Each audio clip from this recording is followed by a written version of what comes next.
அனைவருக்கும் வணக்கம். நான் தமிழரசி பாலமுருகன். இந்த பதிவில் நம்ம பார்க்க போறது நாளைய தினம் வரக்கூடிய மே மாதத்தோட திரிபுஷ்கர யோகம். தயவு செய்து இந்த பதிவை கடைசி வரைக்கும் பாருங்க. நம்ம சேனல்ல நம்ம சொல்லக்கூடிய அனைத்துமே அனைத்து தர மக்களும் தங்கள் வீட்டில இருந்தே செய்ய வேண்டிய மிகவும் எளிமையான வழிபாடுகள் தான். சின்ன சின்ன விஷயங்களை நாம் செய்யும் பொழுது மறுநாளே அடுத்த நொடியே அது நமக்கு பலன் தராவிட்டாலும் கூட அந்த சின்ன சின்ன புண்ணியமான காரியங்கள் எல்லாம் ஒன்றாக சேர்ந்து நமக்கு தக்க சமயத்தில் அதனுடைய பலன்களை நிச்சயமாக கொடுக்கும். நமக்கு தராவிட்டாலும் கூட இந்த கலியுகத்துல நம்முடைய பிள்ளைகளுக்கு ஏற்படக்கூடிய பல சோதனைகளில் இருந்து இந்த புண்ணியங்கள் அவர்களை காப்பாற்றும். இந்த பிரபஞ்சம் அவர்களை வழி நடத்தும்.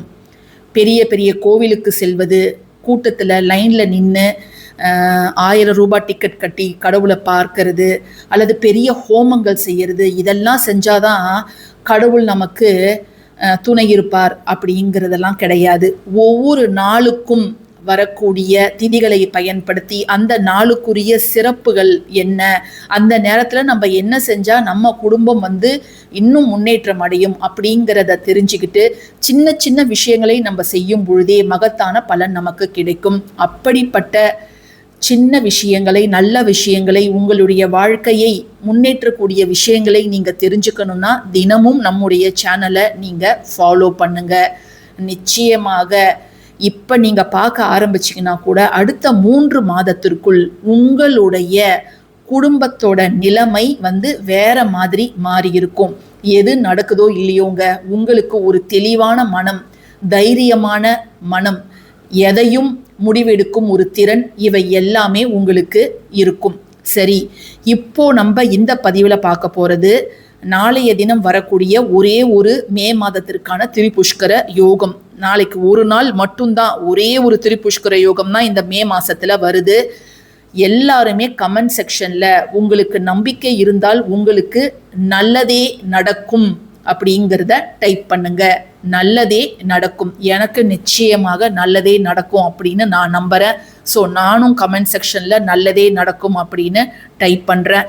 நீங்களும் நல்லதே நடக்கும் அப்படின்னு டைப் பண்ணுங்க. இப்போ இந்த திரிபுஷ்கர யோகம் இருக்குது இல்லையா, இது தங்கம் வாங்குவதற்கு மட்டும்தான் அப்படின்னு நிறைய மக்கள் கிட்ட ஒரு தவறான கண்ணோட்டம் இருக்குது. அது கரெக்டு தான், தங்கம் வாங்கினா அது மேலும் மேலும் வாங்கக்கூடிய யோகம் வரும். ஏன்னா தங்கம் அப்படி ஒரு குதிரை கொம்பு விலையில விற்குது. ஸோ நம்ம ஒரு சொத்து சேர்ப்பதற்கு பதிலாக தங்கம் வாங்கி வைக்கிறதும் இந்த காலத்துல நல்லது தான். அது ஒரு பக்கம் இருந்தாலும் மாசம் நம்மளால தங்கம் வாங்க முடியுமா? இப்ப இருக்கக்கூடிய விலைவாசியில அது முடியாத ஒரு காரியம். ஸோ நீங்க வெள்ளி வாங்கலாம், தங்கம் வாங்கலாம், ஆனா வரக்கூடிய நேரம் அதற்கு ஏதுவாக இருக்கணும்ல.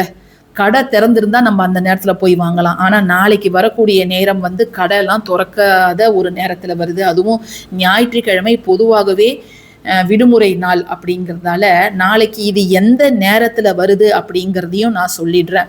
எல்லாருமே நல்லதே நடக்கும் அப்படிங்கிறத டைப் பண்ணியிருப்பீங்க அப்படின்னு நான் நம்புறேன்.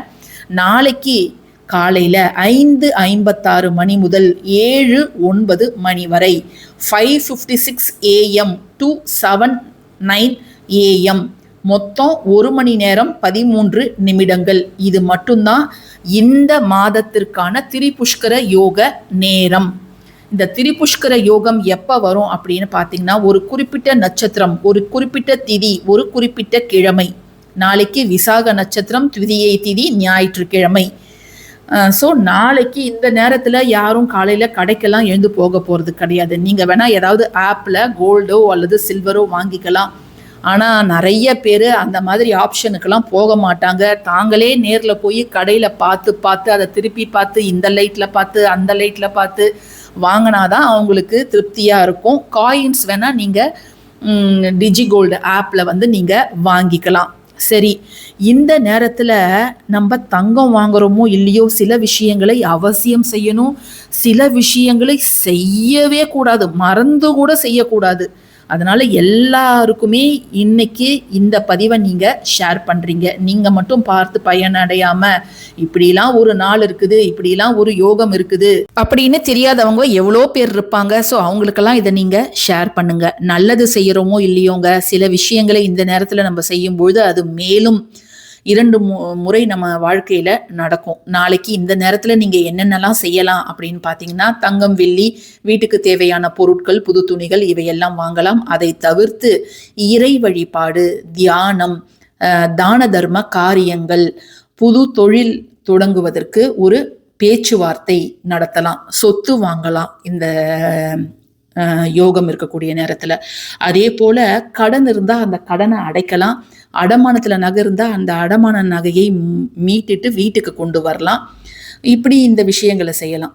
செய்யக்கூடாதது என்ன அப்படின்னு பார்த்தீங்கன்னா, மருத்துவமனைக்கு போகிறது. எமர்ஜென்சி இருந்தால் போகலாம், பட் இல்லைன்னா இந்த நேரத்தை தவிர்ப்பது நல்லது. அதே போல் கடன் வாங்குவது, அடமானத்தில் போய் நகையை வைக்கிறது, மற்றவங்க கிட்ட வாக்குவாதத்தில் ஈடுபடுறது, பிறரை பற்றி தப்பான தகவல்களை புறம் பேசுறது, இந்த விஷயங்கள்லாம் இந்த நேரத்தில் தயவு செஞ்சு செய்யவே செய்யாதீங்க. இப்பன்னு கிடையாது, எப்பொழுதுமே மற்றவரை பற்றி பேசுறது அது ரொம்ப தவறான விஷயம். அதை மட்டும் நீங்கள் செய்யவே செய்யாதீங்க. சரி, இப்போ நாளைக்கு காலையில் நம்ம அந்த நேரத்தில் பூஜையெல்லாம் பண்ணணும்னா நம்ம குளிச்சு முடிச்சிருக்கணும். இல்லை கோவிலுக்கு போனாலும் அந்த நேரத்தில் கோவில் போகிறது அந்த மக்கள் கொஞ்சம் பேர் தான் இருப்பாங்க. ஏன்னா சண்டே மார்னிங் எழுந்து குளிச்சுட்டு போகிறது. அப்படி போகிறவங்களா இருந்தால் நீங்கள் தாராளமாக போகலாம். சரி, இதை தவிர்த்து குளிக்க தேவையில்லை. எந்த தீட்டு காலங்களில் நீங்கள் இருந்தாலும் பரவாயில்ல, பூஜை அறைக்கு கூட போக வேண்டாம். நீங்கள் செய்ய வேண்டிய ஒரு சூப்பரான விஷயத்தை தான் நான் இப்போ உங்ககிட்ட சொல்ல போகிறேன். ஸோ இப்போ இந்த பதிவை நீங்கள் பார்த்துட்டு இருக்கிறீங்க அப்படின்னா கூட இன்னைக்கு கடையில் போயிட்டு இந்த பொருளை மட்டும் நீங்கள் வாங்கிக்கோங்க. என்ன அப்படின்னு பார்த்தீங்கன்னா, நவதானியம். 9 கிரகங்களுக்கும் உரிய அந்த தானியங்களை ஒன்றா சேர்த்து தரத்தான் நவதானியம். இது நாட்டு மருந்து கடைகளில் கிடைக்கும். அப்படி நீங்கள் அங்கே போய் வாங்குறதுனாலும் வாங்கலாம், அல்லது உங்கள் வீட்டில் நான் தனித்தனியாக எடுத்துக்கலாமா அப்படின்னு கேட்டிங்கன்னா எடுத்துக்கலாம். அங்கே நாட்டு மருந்து கடையில் வாங்கினீங்கன்னா நெல் தருவாங்க. நம்ம வீட்டில் நெல் இருக்காது. ஸோ அதுக்கு பதில் நீங்கள் பச்சரிசி, தோரம்பருப்பு, வெள்ளை மொச்சை, கொண்டக்கடலை, எள்ளு, கொள்ளு, பச்சை பயிறு இதெல்லாம் நீங்கள் எடுத்துக்கலாம். இல்லை என்கிட்ட 9 நவதானியங்கள் ப்ராப்பராக இல்லை சிஸ்டர், என்கிட்ட ஒரு 5-6 தான் இருக்குதுன்னா அதை மட்டும் எடுத்துக்கோங்க. வலது கையில் வச்சு நீங்கள் நல்லா வேண்டிக்கோங்க. அலாரம் மட்டும் வச்சுடுங்க இந்த நேரத்தில். ஸோ எழுந்திரிச்சிட்டு நம்ம சொல்லியிருந்தோம் 1 மணி நேரம் 13 நிமிடங்கள் இருக்குது. ஸோ அதில் நீங்கள் எழுந்திரிச்சிட்டு இதை உங்கள் கைகளில், வலது கையில் கொஞ்சம் ஒரு டேபிள் ஸ்பூன் நவதானியம் இருந்தால் கூட போதும், அதை வச்சுட்டு வேண்டிக்கோங்க. இந்த கிரகங்கள் எனக்கு தரக்கூடிய பிரச்சனைகள்லாம் கூடிய சீக்கிரத்தில் தீரணும் அப்படிங்கிறத நீங்கள் மனதார வேண்டிக்கிட்டு உங்கள் கையில் இருக்கக்கூடிய அந்த நவதானியத்தை பறவைகளுக்கு உணவாக வைங்க. இது எவ்வளோ சிம்பிள், நம்ம எல்லாருமே பண்ணலாம் தானே. வீட்டில் எப்படியும் அரிசி இருக்கும், தோரம்பருப்பு இருக்கும், கருப்பு கொண்ட கடலையோ அல்லது வெள்ளை கொண்ட கடலையோ இருக்கும், பச்சை பயிறு முக்காவாசி பேர் வீட்டில் இருக்கும், எள்ளும் இருக்கும். ஸோ இதெல்லாம் நீங்கள் வச்சுட்டு பறவைகளுக்கு தானமாக கொடுங்க. பதிவு பிடிச்சிருந்ததுன்னா கட்டாயமாக லைக் பண்ணுங்க, ஷேர் பண்ணுங்க, நம்ம சேனலுக்கு சப்ஸ்கிரைப் பண்ணுங்க. யாரெல்லாம் நம்ம சேனல் மெம்பர்ஸாக ஆகணும்னு நினைக்கிறீங்களோ தாராளமாக ஜாயின் பண்ணிக்கோங்க. தேங்க்யூ ஃபார் வாட்சிங் திஸ் வீடியோ. நன்றி.